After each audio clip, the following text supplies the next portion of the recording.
நம்முடைய ஆண்டவரும் உலக இரட்சகரும் ஆகிய இயேசு கிறிஸ்துவின் வல்லமை நிறைந்த நாமம் இந்த காலை வேளையில் மகிமைப்படுவதாக. ஒரு புதிய மாதத்தில் முதல் பரிசுத்த நாளில், சிறப்பான இந்த நாளில் தேவனை ஆராதித்து தேவனுடைய வல்லமை பெற்றுக்கொள்ள முடியாய் வந்திருக்கிற உங்கள் அனைவரையும் ஆண்டவராகிய இயேசு கிறிஸ்துவின் இனிய நாமத்தில் நான் வாழ்த்தி வரவேற்கிறேன். கர்த்தர் உங்களை ஆசீர்வதிப்பாராக. வேதத்தில் காலங்களை குறித்தும் நாட்களை குறித்தும் உலகத்தின் முடிவை குறித்தும் இயேசு கிறிஸ்துவின் வருகை குறித்தும் தெளிவாக எழுதப்பட்டிருக்கிறது. இது வேதத்தை தியானிப்பவர்கள், படித்து தியானிப்பவர்கள் அறிந்திருப்பார்கள், அவர்களுக்கு இது புரியும். என்றாலும் வேதத்தில் சொல்லப்பட்டிருக்கிற எல்லா காரியங்களும் இப்பொழுது இந்த காலத்தில் நடந்து வருகிறது, நடக்கவும் போகிறது. இன்றைக்கு காலையில் நாம் தியானத்துக்கு ஆர்வமாய் நாம் படித்த வேத பகுதியிலே சொல்லப்பட்டிருக்கிறது, பிதாவை உண்மையாய் தொழுது கொள்ளுகிறவர்கள் பிதாவே ஆவியோடும் உண்மையோடும் தொழுது கொள்ளும் காலம் வரும். அன்றைக்கு எழுதப்பட்டது காலம் வரும் என்று. ஆனால் இப்பொழுதோ வந்திருக்கிறது, தம்மை தொழுது கொள்ளுகிறவர்கள் ஆவியோடும் உண்மையோடும் தொழுது கொள்ள வேண்டும் என்று கர்த்தர் வாக்கு கொடுத்திருக்கிறார். காலங்கள் போகிற போக்கை பார்க்கிற வேளையில் ஒரு முடிவில்லாமல், ஒரு தெளிவில்லாமல் போய்கொண்டிருக்கிறது. கலக்கமும் பயமும் மரண பயம், பயத்திலும் மரண பயம் நிறைந்த நாட்களாய் ஒவ்வொரு நாட்களும் காணப்படுகிறது. என்ன நடக்கப் போகிறது, என்ன சம்பவிக்க போகிறது பாருங்கள். பயங்கரமான அழிவு, தேசமெங்கும் உலகமெங்கும் பயங்கரமான அழிவுகள் நடந்து கொண்டிருக்கிறது. ஆனால் நாம் ஆண்டவரின் கட்டளைகளுக்கும் கற்பனைக்கும் கீழ்ப்படிந்து நாம் நடந்தால் நமக்கு ஆசீர்வாதம் உண்டு, நமக்கு பாதுகாப்பு உண்டு, நமக்கு அடைக்கலம் உண்டு. சிந்தித்து பாருங்கள், காலம் வந்திருக்கிறது, ஒரு கொடிய காலம் வந்திருக்கிறது. இந்த நாளில் செய்ய வேண்டிய ஒரே ஒரு காரியம் என்னவென்றால், நானும் என் வீட்டாரும், அதுதான் முக்கியம். உத்தமம், அடுத்தது பாக்கியவான். ஜெபித்தால் அந்த குடும்பத்தில் உத்தமத்தை கொண்டு வர முடியும், பாக்கியத்தை பரலோகத்திலிருந்து கீழே இறக்க முடியும். நிச்சயமாய் ஜெபியுங்கள். அந்த ஜெபிக்கிற காலங்கள், ஜெபிக்கிற நாட்கள் உங்களுக்கு அருகிலே இருக்கிறது. கண்ணீரோடு விதைக்கிறவர்கள் தான் ஒரு கம்பீர அறுவடையை பெற்றுக்கொள்வார்களாம். வேத பகுதிக்கு நேராக நான் கடந்து வருகிறேன். ஆளுடைய கண்கள் இந்த வேதத்தை பார்க்கிற வேளையில் இந்த பூமி எங்கும் உலாவி கொண்டிருக்கிறது, சுற்றி கொண்டிருக்கிறது என்று வேதத்தில் சொல்லப்பட்டிருக்கிறது. பரிசுத்த வேதாகமத்தில் டியூட்ரானமி, உபாகம புஸ்தகத்தை நீங்கள் எடுத்து பாருங்கள். டியூட்ரானமி உபாகமம் 11:12.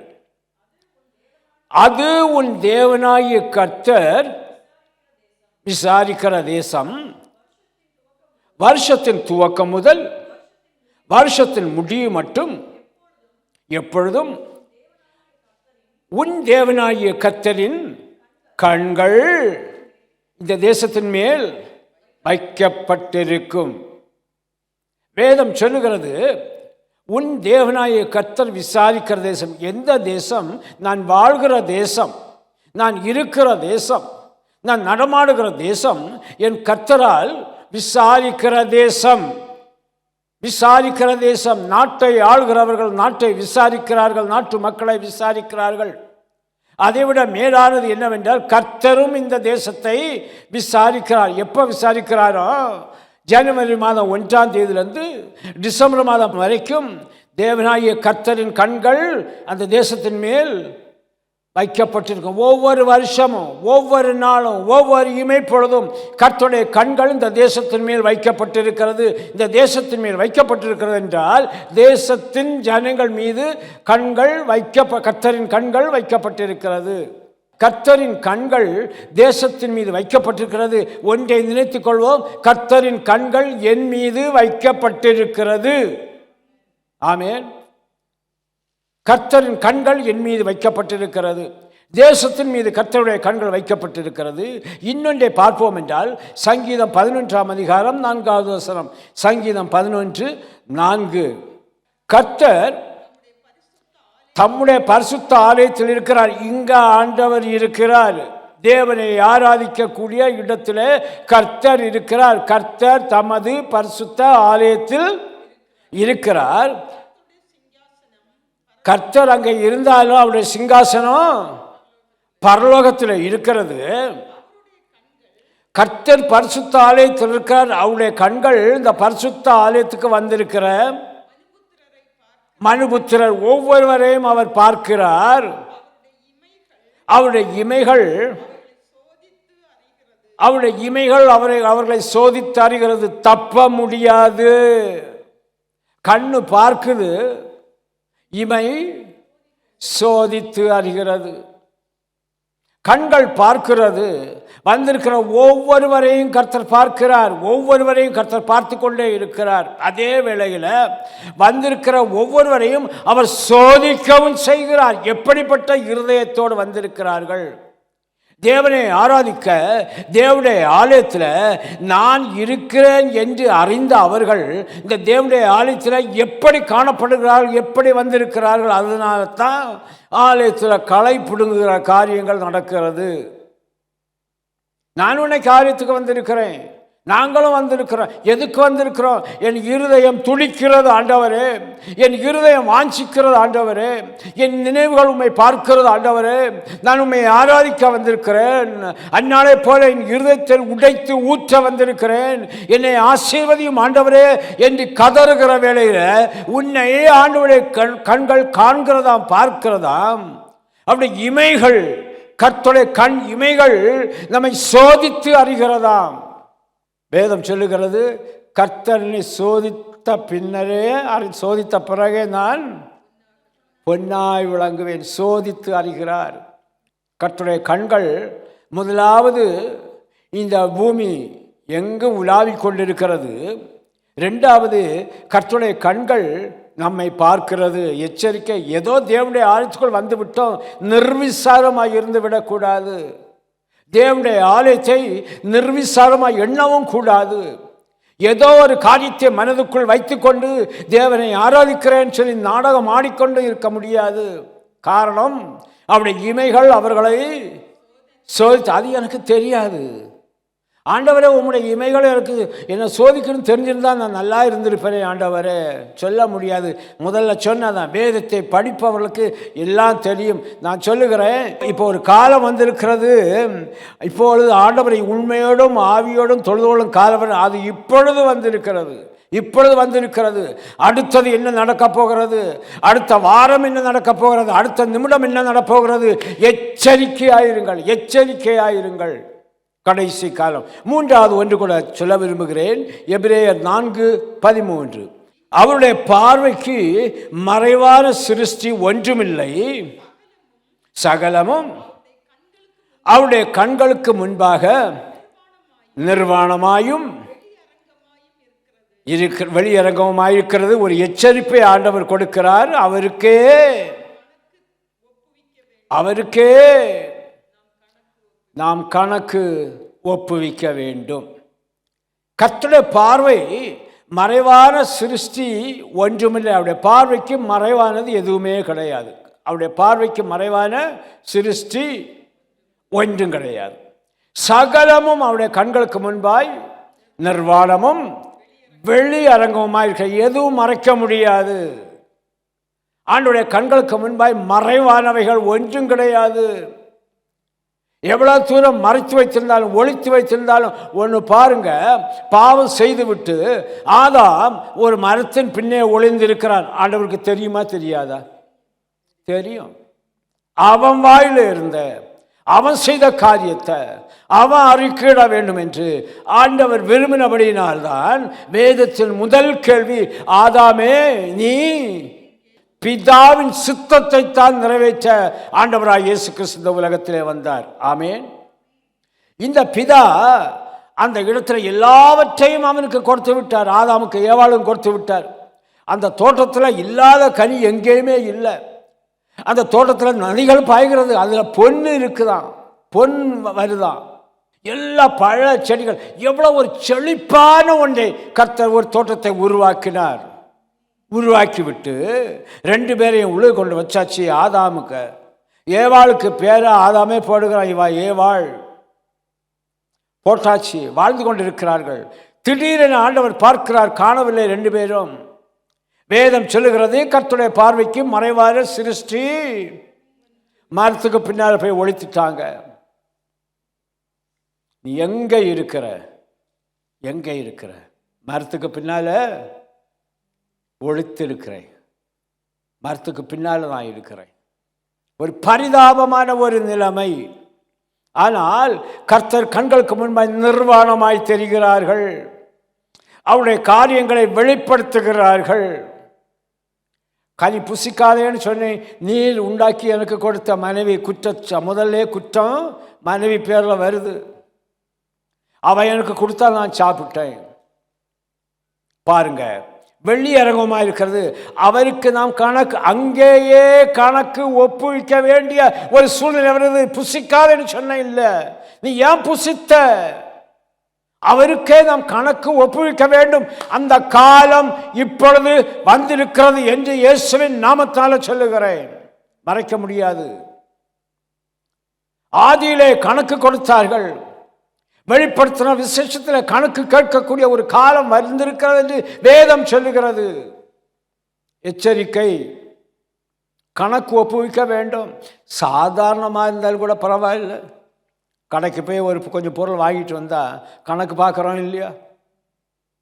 கணக்கு பார்க்குறோம். பிள்ளைகளிடம் காசை கொடுத்து விட்டு இதை வாங்கிட்டு வான்னு சொன்னால் மீதி எவ்வளவுன்னு முதல் வார்த்தை தான் வரும். மீதி எவ்வளோ, பில் எங்கன்னு கேட்க மாட்டோம். மீதி எவ்வளோ இருக்குன்னு கணக்கு கேட்குறோம் இல்லை? கர்த்தர் கேட்கிறார், இத்தனை ஆண்டு காலமும் நான் உனக்கு இந்த உலகத்தில் நீ ஜீவிக்கிற காலம் வரைக்கும் ஒரு குறையும் இல்லாமல் உன்னை நான் வைத்தேனே, கணக்கு கொடுப்போம். எங்கே போய் கணக்கு கொடுக்கிறது? எந்த கணக்கை கொடுக்கிறது? எப்படி கணக்கு கொடுக்க முடியும்?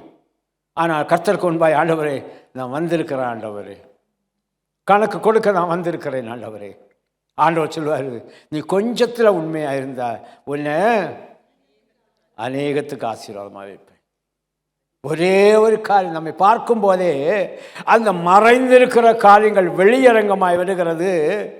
கர்த்தருக்கு கணக்கு கொடுக்க வேண்டிய வேளையில் ஆண்டவரே முந்திக்கிறாரு. நான் கொஞ்சத்தில் நீ உண்மையாக இருந்த அப்படினால் உன்னை நான் ஆசீர்வதிக்கிறேன். எவ்வளோ மேன்மையான காரியத்தை செய்கிறார்.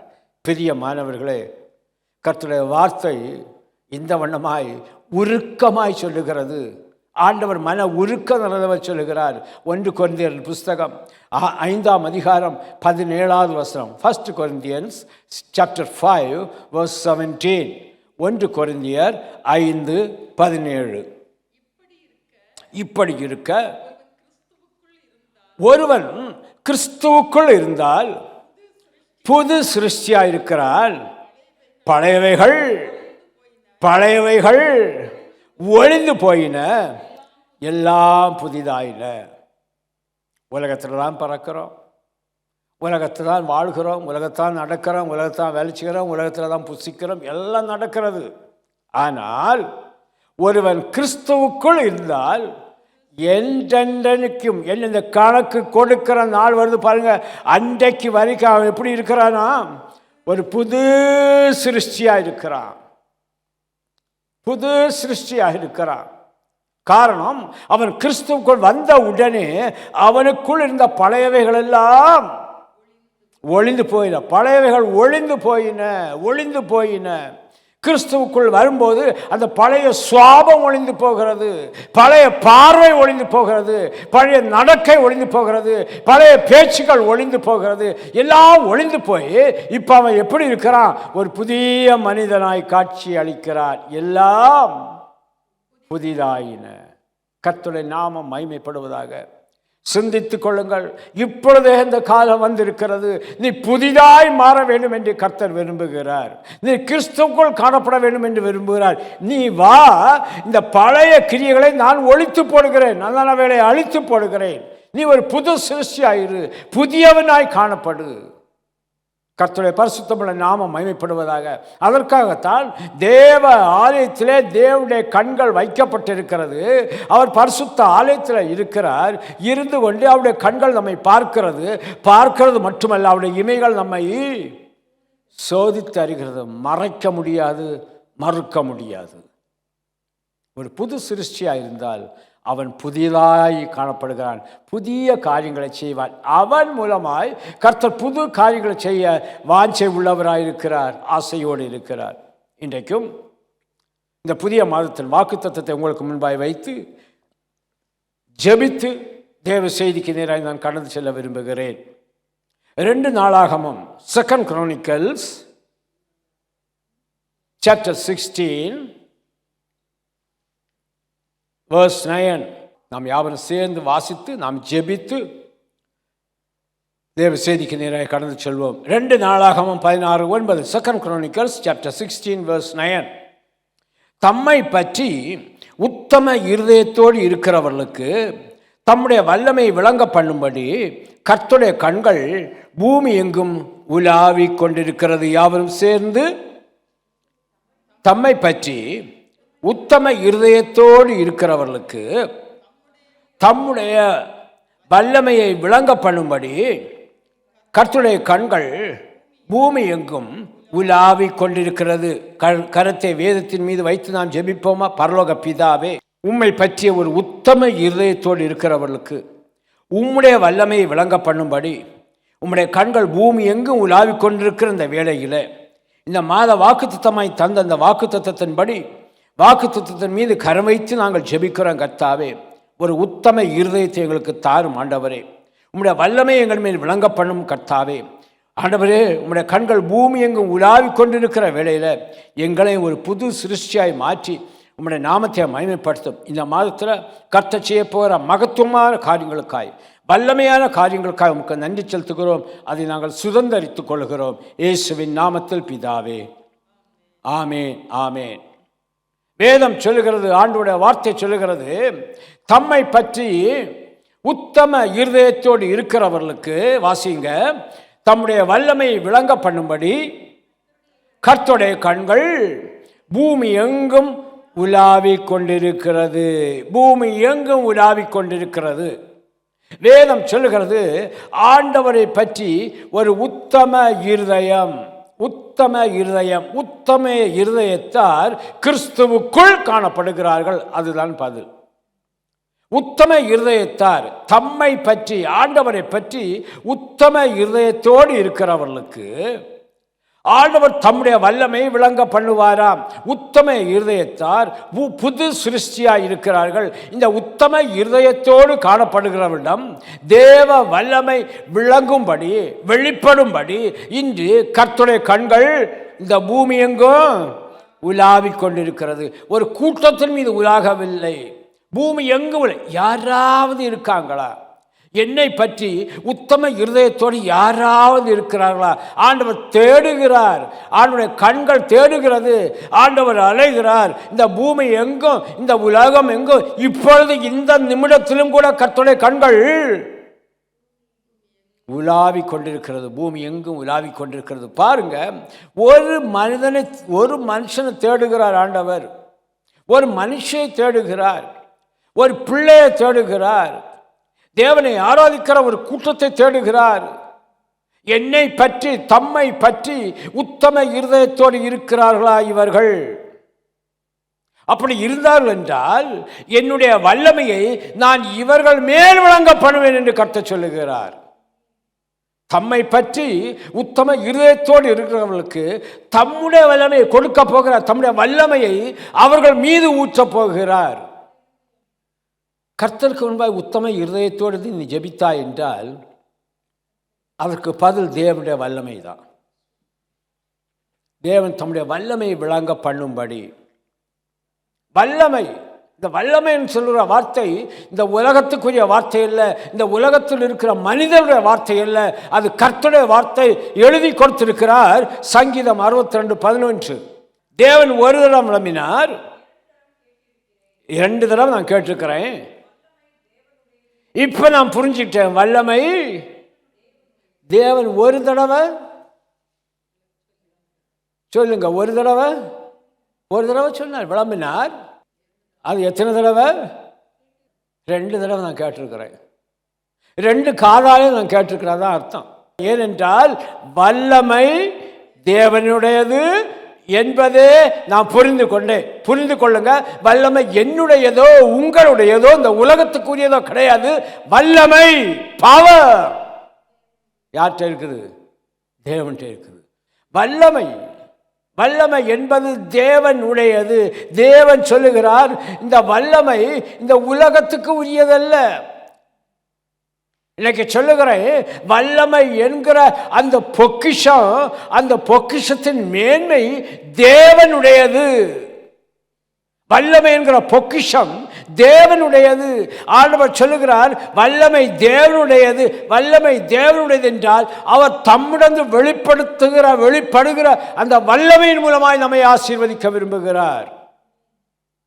தம்மை பற்றி உத்தம இருதயத்தோடு இருக்கிறவர்களுக்கு மட்டும்தான் தம்முடைய வல்லமையை வெளிப்படுத்துவார், விளங்க பண்ணுவார்.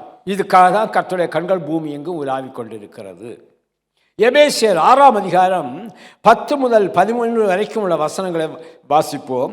கடைசியாக, என் சகோதரரே, கர்த்தரிலும் அவருடைய சத்துவத்தின் வல்லமையிலும் நீங்க என்ன செய்யணுமா? பலப்படுங்கள். நீங்கள் பிசாசின் தந்திரங்களோடு திராணி உள்ளவர்களாகும்படி தேவனுடைய சர்வாயுத வர்க்கத்தையும் தரித்து கொள்ளுங்கள்.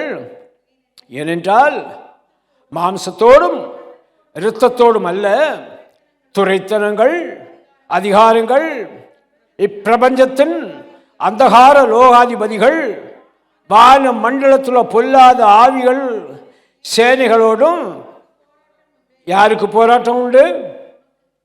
நமக்கு போராட்டம் உண்டு. 13வது வசனம், ஆகையால் தீங்கு நாளிலே அவைகளை நீங்கள் எதிர்க்கவும், ஆமேன், சகலத்தை செய்து முடித்தவர்களாய் நிற்கவும் ஒரு ஆமேன், திராணி உள்ளவர்களாய் இருக்கும்படிக்கு தேவனுடைய சர்வ ஆயுத வர்க்கமாகிய அந்த வல்லமையை எடுத்துக்கொள்ளுங்கள், பெற்றுக்கொள்ளுங்கள். இயேசுவின் நாமத்தினால வல்லமையை தரித்து கொள்ளுங்கள். அந்த வல்லமை தேவனுடையது. கேட்டு வாங்குங்க. அதே எபேசியர் புஸ்தகம் 3ஆம் அதிகாரம் வசனம் 15-16. எப்படி அந்த தேவ வல்லமை நமக்குள் நாம் பெற்றுக்கொள்ள வேண்டும்? வல்லமை என்பது தேவனுடையது. அந்த வல்லமையை நாம் எப்படி பெற்றுக்கொள்ள முடியும்? அந்த எபேசியன் புஸ்தகத்தில் 3ஆம் அதிகாரம் 15-16, 15-16, நம்முடைய கர்த்தராய் இருக்கிற இயேசு கிறிஸ்துவுடைய பிதாவை நோக்கி எப்படி முழங்கால் படியிட்டு, நீங்கள் கர்த்தருடைய ஆவியினாலே, பரிசுத்த ஆவியினாலே உங்களுக்கு உள்ளான மனுஷனில் வல்லமையாய் பலப்படுங்கள். ஒரு ஆமேன். எப்ப இந்த கர்த்தருடைய ஆவியானவராலே உள்ளான மனுஷன்ல நான் வல்லமையாய் பலப்பட முடியும் என்றால் இயேசு கிறிஸ்துடைய பிதாவை நோக்கி, இயேசு கிறிஸ்துவுடைய பிதாவை நோக்கி முழங்கால் படியிடுங்கள். முழங்கால் படியிட்டு ஜெபியுங்க. நீங்க ஜெபியுங்க. அப்பொழுது பரிசுத்த ஆவியானவர் அவருடைய ஆவியினாலே உள்ளான மனுஷனில் வல்லமையாய் பலப்படுவீங்க. எனக்கு முன்னால் 1000-10,000 எழும்பினாலும் என்னை ஒன்றும் செய்ய முடியாது. சத்துருவே, நீ தோல்வியை கொண்டு வருவாய் என்றால் நீ கொண்டு வருகிற அந்த தோல்விக்குள்ளாலே கர்த்தர் எனக்கு ஜெயத்தை வைத்திருக்கிறார். அந்த ஜெயத்தை தான் நான் பெற்றுக்கொள்வேன். அவன் தோற்று போனவன், கர்த்தர் ஜெயம் எடுத்தவர். ஆமேன். இதோட முடியலை, இன்னும் உற்சாகத்தோடு உங்களுக்கு ஒரு வசனத்தை சொல்லி முடிக்க விரும்புகிறேன். செப்பனியா தீர்க்கதரிசியின் புஸ்தகம் 3ஆம் அதிகாரம் 17வது வசனம். செப்பனியா தீர்க்கதரிசியின் புஸ்தகம் 3ஆம் அதிகாரம் 17வது வசனம். உன் தேவனாகிய கர்த்தர் உன் நடுவில் இருக்கிறார். உன் தேவனாகிய கர்த்தர் உன் நடுவில் இருக்கிறார். எப்பவும் நினைத்துக்கொள்ளுங்க, எங்க நான் இருந்தாலும் என் தேவனாகிய கர்த்தர், வேலைக்கு போனாலும் சரி, வீட்டில் இருந்தாலும் சரி, ஷாப்பிங் போனாலும் சரி, கர்த்தர் என் நடுவில் இருக்கிறார். அவர் வல்லமை உள்ளவர். அதில் கிட்டத்தட்ட 6 காரியங்கள் அவர் வல்லமை உள்ளவராய் நம்மோடு கூட இருக்கிறாராம். அடுத்த சொல்லப்பட்டிருக்கிறது, அவர் ரட்சிப்பதில், நம்மளை காப்பாற்றுவதில் அவர் வல்லமை உள்ளவராயிருக்கிறார். நம்மை சந்தோஷப்படுத்துவதில் அவர் வல்லமை உள்ளவராயிருக்கிறார். அவர் நமக்குள் நம்மை மகிழ்ச்சியாக்கும்படியாய் அவர் வல்லமை உள்ளவராயிருக்கிறார். அவர் தமது அன்பை பொழிவதில் வல்லமை உள்ளவராயிருக்கிறார். அவர் உன்னோடு அமர்ந்திருப்பதில் அவர் வல்லமை உள்ளவராயிருக்கிறார். உன் பேரில் களி கூறும்படியாய் அவர் வல்லமை உள்ளவராயிருக்கிறார். ஆண்டவர் வல்லமை உள்ளவர். உன் நடுவில் இருக்கிறார். சும்மா இருக்கிற தெய்வம் அல்ல. அவர் ரட்சிக்கிறார். அவர் சந்தோஷப்படுகிறார். அவர் மகிழ்வார். அவர் தம் அன்பை பொழிவார். அவர் உன்னோடு அமர்ந்திருப்பார். அவர் உன்னில் களி கூறுவார். இந்த வல்லமை படைத்த ஆண்டவரை பெற்ற ஜனமே, நீ பாக்கியவதியும் பாக்கியவானும். என் ஆண்டவர் என் கூட இருக்காரு, என் நடுவில் இருக்கிறார், என் வீட்டு நடுவில் இருக்கிறார். அவர் எல்லாவற்றையும் பார்த்து கொள்வார். ஆனால் ஒன்று, இயேசு கிறிஸ்துவின் பிதாவை நோக்கி நீ முழங்கால் படிக்கிட்டாய் என்றால் உனக்குள்ளால மனுஷன்ல நீ வல்லமையாயிருப்பாய். கர்த்தர் உன் நடுவில் இருக்கார, நீ ஏன் அங்கங்கே அலைந்து ஓடிக்கொண்டிருக்கிறாய்? கர்த்தர் உன் நடுவில் வந்திருக்கிறாரு. போடு முழங்கால், கர்த்தரை நோக்கி கூப்பிடு. நீ பலப்படுவாய், நீ தைரியப்படுவாய், நீ வல்லமையான காரியங்களை நீ செய்வாய். அவருடைய வல்லமை உனக்குள்ளே ஊற்றப்படும். எவ்வளவு மேன்மையான காரியங்களை இந்த புதிய மாதத்தில் செய்ய போகிறாரு. சொல்லி ஜெபிங்க. கர்த்தர் உங்கள் வாழ்க்கையில் பெரிய காரியங்களை அவர் செய்ய வல்லவராயிருக்கிறார். எவரையும் மேன்மைப்படுத்தவும் பலப்படுத்தவும் அவருடைய கருத்தினால் ஆகும். லூக்கா எழுதின சுவிசேஷம் 8ஆம் அதிகாரம் 43 48 வசனம் வரைக்கும் உள்ள ஒரு பகுதியை நான் உங்களுக்கு முன்பாய் சொல்ல விரும்புகிறேன். லூக்கா 8:43 48. அப்பொழுது 12 வருஷமாய் பெரும்பாடுள்ளவளாய் இருந்து தன் ஆஸ்திகளை எல்லாம், அந்த வார்த்தையை பாருங்க, தங்கிட்ட இருந்ததெல்லாம் வைத்தியர் கொடுத்துட்டான். இன்னைக்கு அப்படி தானே சொல்கிறாங்க.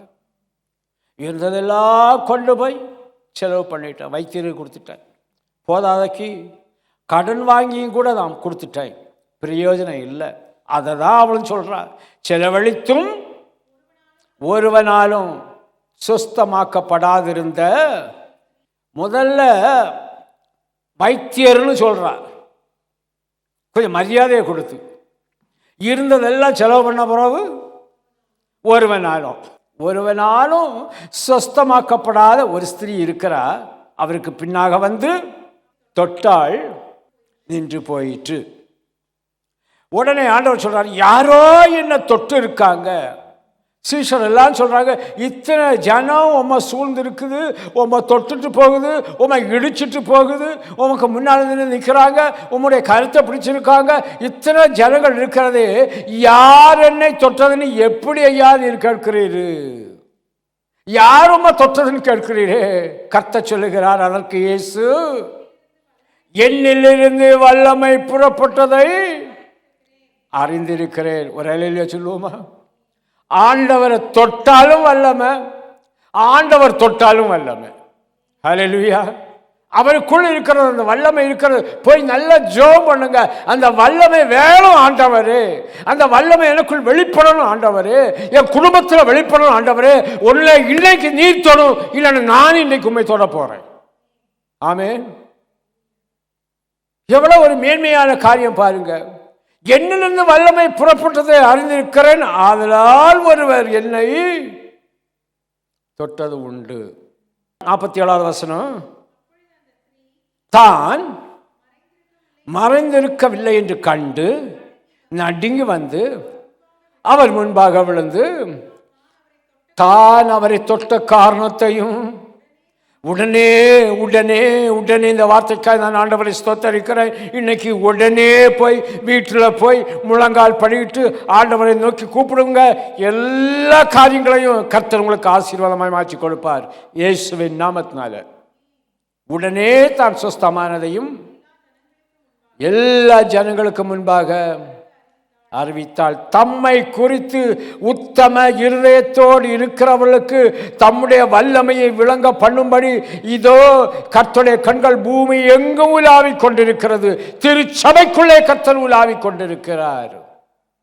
2 காரியத்தில் உன்னை சோதித்து தருகிறார். நீ எந்த நிலைமையில திருச்சபைக்குள் வந்திருக்கிற, நீ எந்த நிலைமையில என்ன கதறி கொண்டிருக்கிற, கர்த்தர் சோதித்து அறிகிறார்.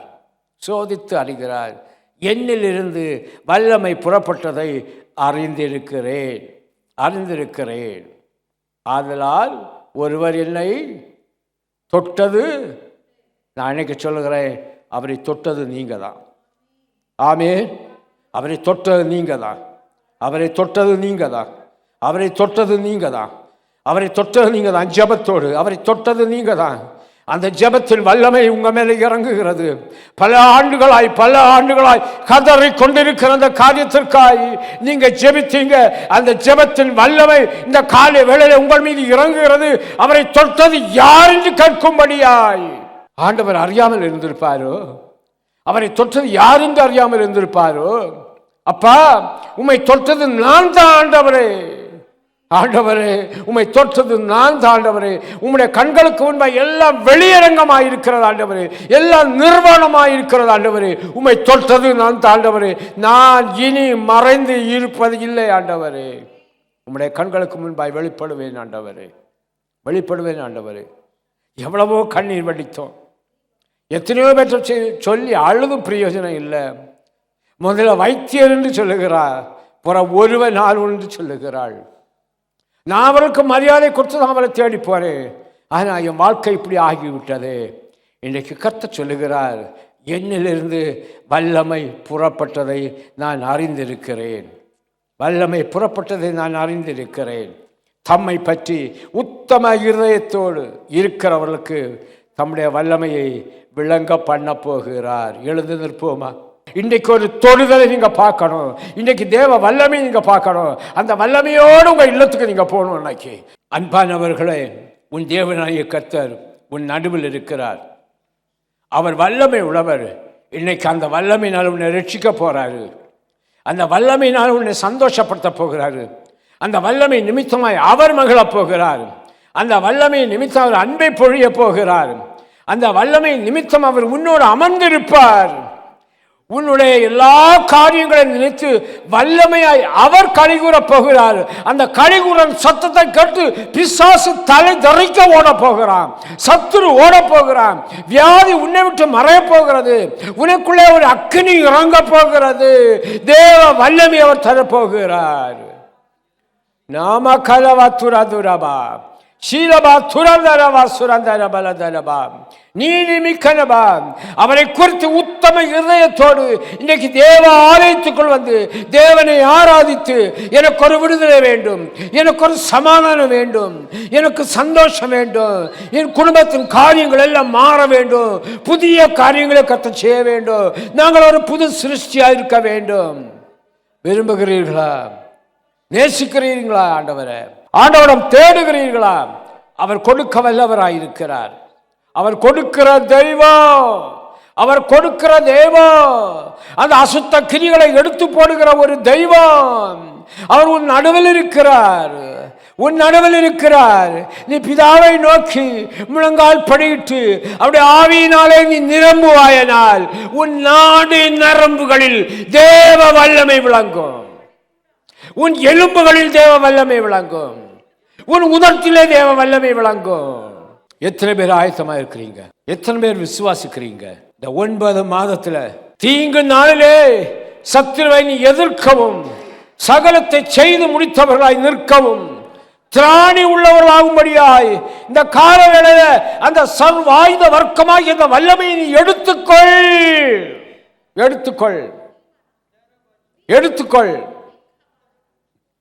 என்னை பலப்படுத்துகிற கிறிஸ்துவினாலே எனக்கு எல்லாவற்றையும் செய்ய தேவன் தம்முடைய வல்லமையை கொடுக்க போகிறார். கொடுத்திருக்கிறார். இந்த செப்டம்பர் 7ஆம் தேதி நினைவில் வைத்துக் கொண்டு நீங்க ஜெபிங்க. இன்றிலிருந்து கர்த்தர் ஒரு மாற்றத்தை, ஒரு விடுவை, ஒரு தெளிவை, ஒரு வல்லமையை நீ காணும்படியாய் அதை விளங்க பண்ண போகிறார். இவ்வளவு நாளும் வல்லமை தேவை தேவைன்னு பாடணும். இன்றைக்கு அந்த வல்லமை தேவனுடையது. அந்த தகப்பனுடைய சுதந்திரத்தை, அந்த ஆசீர்வாதத்தை, அந்த மேன்மையை பெற்றுக்கொள்ள தேவனுடைய பிள்ளைகளுக்கு தான் முடியுமே தவிர உலகத்தானுக்கல்ல. உலகமெங்கும் அவருடைய கண்கள் உலாவிக் கொண்டிருக்கிறது. தேசமெங்கும் அவருடைய கண்கள் உலாவிக் கொண்டிருக்கிறது. அவருடைய கண்களுக்கு முன்பாக அவர் உன்னை வைத்திருக்கிறார். வல்லமை தேவனுடையது என்பது கர்த்தரிலும் அவருடைய சத்துவத்திலும் அவருடைய வல்லமையிலும் பலப்படுங்க. எதை குறித்து நீ பயப்படாத, நீ கலங்காத, நீ அழாத, நீ கண்ணீர் விடாத. நீ செய்ய வேண்டிய ஒரே ஒரு காரியம், நீங்கள் அவருடைய ஆவியினாலே உள்ளால மனுஷன் வல்லமையாய் பலப்படுங்க.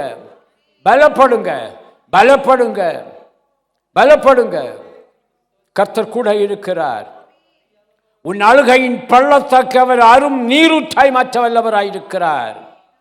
நீ காற்றையும் காண மாட்டாய், மழையும் காண மாட்டாய்.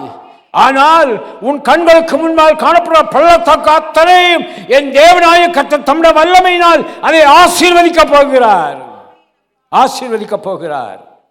தகப்பனே, உம்மை பற்றி உத்தம இருதயத்தோடு இருக்கிறவர்களுக்கு தம்முடைய வல்லமை விளங்க பண்ணி கொண்டிருக்கிறீர், அதற்காய் ஸ்தோத்திரம். தம்முடைய வல்லமை விளங்க பண்ணி கொண்டிருக்கிறீர், அதற்காய் ஸ்தோத்திரம். உம்முடைய கண்கள் ஆண்டவரே இந்த கூட்டத்தின் மீது, இந்த ஜனத்தின் மீது உலாவிக் கொண்டிருக்கிற தயவுக்காய் உமக்கு நன்றி ஆண்டவரே. நீர் தெரிந்து எடுத்து விட்டீர் ஆண்டவரே. நீர் அழைத்து கொண்டு வந்தீர், நீர் தெரிந்தெடுத்து விட்டீர், அதற்காய் உமக்கு நன்றி ஆண்டவரே. உம்முடைய கரத்தை தடுப்பவன் யார் ஆண்டவரே? Glory to God. இதிலும் பெரிதான காரியங்களை, மகிமையான காரியங்களை, அற்புதமான காரியங்களை தம்முடைய வல்லமையினால் வெளிப்படுத்த போகிறீர், அதற்காக உமக்கு நன்றி ஆண்டவரே. நொறுக்க வேண்டியவர்களை நொறுக்கி, உடைக்க வேண்டியவர்களை உடைத்து ஆண்டவரே புதிய பாதையை நீர் உருவாக்கி கொடுக்க போகிறீர், அதற்காக ஸ்தோத்திரம். நன்றி ஆண்டவரே, உமக்கு நன்றி செலுத்துகிறேன் ஆண்டவரே. கிறிஸ்துவுக்குள் இருக்கிற அத்தனை பிள்ளைகளையும் கர்த்தர் புது சிருஷ்டியாய் மாற்றப் போகிறீரே. பழையவைகள் ஒளியட்டும் இயேசுவின் நாமத்தால. எல்லாம் புதிதாய் மாறட்டும் ஆண்டவரே.